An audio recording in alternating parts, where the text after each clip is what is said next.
everybody. Welcome back to episode 80, Talkoffamepod podcast with your host, Kyliemontigney. And I'm so excited to have on actress, YouTuber, and model, Sofia Ryder. Thanks so much for us, Sofia.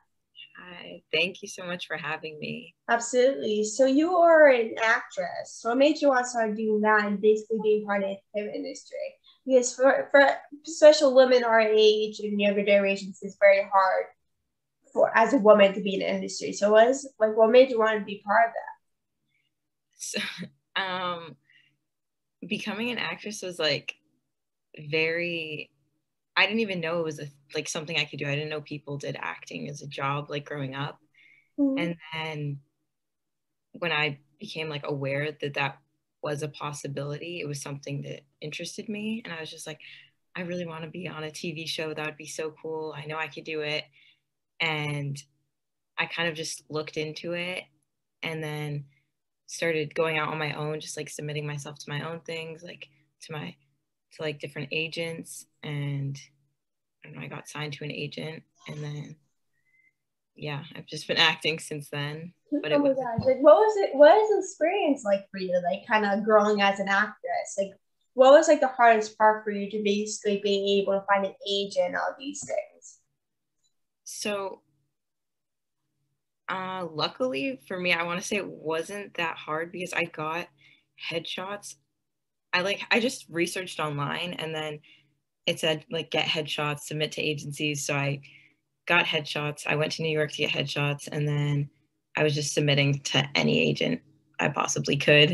Mm-hmm. Oh, I love that. Like, are you from New York or? So I'm from Massachusetts, and then I was going to New York almost like every other weekend just for. Oh wow! Like I'm from Pennsylvania, so it's not that far from Massachusetts. Yeah, it was like a 3-hour drive.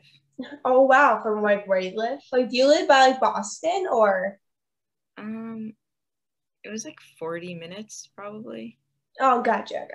Because I know like some places are kind of near Boston, so I was wondering because I go to Boston often, so I really love that. And so you are also a model. How do you kind of deal with the atmosphere? Because like, it could at times be like a toxic environment during modeling. So what is it kind of like? How did you feel about doing modeling and all that stuff? Yeah, I think for modeling, I did a lot more like commercial print, so it was very like diverse and inclusive of like body types and stuff. Mm-hmm. Too short. When I first started stuff, I was too short to do runway, even though that was something I really wanted to do. I'm 4'11". I was never able to do that, you know? So, but I guess that was a good thing because I know there's a lot of pressure for models to, look a certain way. And I think that's changing now. Mm-hmm. So I think that's a good thing. Yeah, for sure. So you also have like a YouTube channel, right? Yeah. And so like what made you want to start doing that basically? I have just always loved making videos. I remember being like 10, filming them on my computer and just being dumb and just filming whatever. And then I just thought it was like the most fun thing to do. And then I started my YouTube channel a year ago because I just finally decided like I should start posting these videos that I film already. Like I didn't know, I kind of just didn't because I was like embarrassed of it. And I think that's what holds a lot of people back, but I kind of just got over it. I was like, it's something I like doing. It's fine. Yeah, exactly. Like that's how I was. I always loved doing like TikToks and all those things. I just love being in front of the camera, vlogging myself. Even though I looked bad, I did horrible. I'm like, I can't listen to that internet. This is horrible. And now I see old TikToks and stuff of myself. I'm like, God, why the hell did I do that? Like, why did I post that? Like that's probably the same to you as well. You're like, oh, what is this? Like, why did I make this? Yeah, no, watching my old YouTube videos, there's some that I had posted and then I deleted, and I'm like, what was I doing? Exactly. Like I have so many times where people say, like, why did I say that or why did I do that? Like that's how I feel that like a bunch of times. Right. Yeah. And so do you have a role or like a thing that you did that kind of stuck out to you when during like your career as an actress, like a model, YouTuber? Do you have something that kind of stuck out to you most, experience or something? I think there was a short film I did when I was like first starting acting. I'd gone to New York with my mom, and it was the first thing I did that had like a premiere kind of thing. Like they had a showing of it in a movie theater. And so I went with my mom, and I think that really stuck out to me because I was watching myself on this like huge screen, and I thought it was crazy. And my mom was like, I could tell she was just really proud of me. And I think that just pushed me a lot more to like know that this is what I want to do forever. I love that. Like since like you knew, like since you always wanted to do acting, like what was the moment that you kind of knew that you kind of wanted to do acting for a living? Like what was that moment that you realized? I think when I started booking jobs, and I was like, oh, this isn't just something you could do for fun. Like I could do this and like make money off of this, and I love doing it. And yeah, it's possible to do forever. Yeah, exactly. It's just like one thing that you do is just something that you realize like, oh, I guess I have to do this for a living now. That's what happened to me. Like once I started talking, I'm like, oh, I guess I have to do this for a living now. What I even do and everything. Yeah, I think just any opportunity I've gotten, whether that was like doing a commercial or a short film, like every time I've had the opportunity to like be on a set or something, it's just like that. Like every time I'm like, this, I love this so much. Even when I get auditions, I get so excited, and I don't think anything like makes me as happy as just being able to act. I love that. So like as we're kind of talking about auditioning and all these stuff, like when you are usually auditioning for a role, how do you usually get into the mindset of the character you're trying to audition for? So it's definitely a process, and I work with my acting coach, who's great, and she always helps me.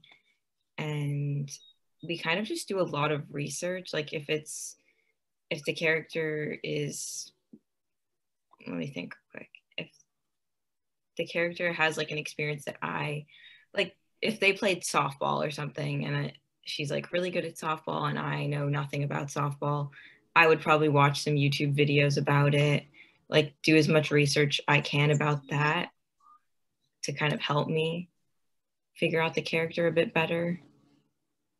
Oh, So I yeah. love that. Like it's always the worst thing because like when you audition for a role, you're always like opposite from who you are actually. Like as like you're like as you somebody audition for, they're very athletic, and you went to say like you're not athletic, you're like, oh, well, how am I supposed to get this role if I'm not athletic? Yeah. So it's definitely a process for sure. Yes, it definitely is. And so, like, do you have anyone they look up to as an actress, or is in general? Do you have anyone they look up to? I think I really like Kristen Stewart. Mm-hmm. I really like her as an actress, and Yeah, just me too. Do you have a favorite role by her? Like, have you seen Twilight? oh yeah, I've seen Twilight like 50 times. Like yeah, that was Well, that movie is so good. yeah.